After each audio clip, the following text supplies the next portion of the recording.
Ayan po guys, ayan po ang mga pagpasensya nyo na po ang mga basura dito kasi hapon na po. Ayan po, sukan lang dito. Ayan siya oh. Hmm. Ayan. Actually po, ito may mga paligidan po yung makikita nyo po dito. Medyo basura. Susunod po natin din ito. At hapon na din po eh. Pagkasarado na naman. Nakikita nyo ba yan? Yung mga post na yan.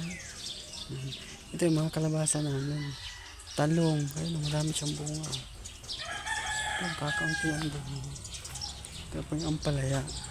Masuka lang eh. Pagpasensyahan nyo na. Ito naman po yung tindahan.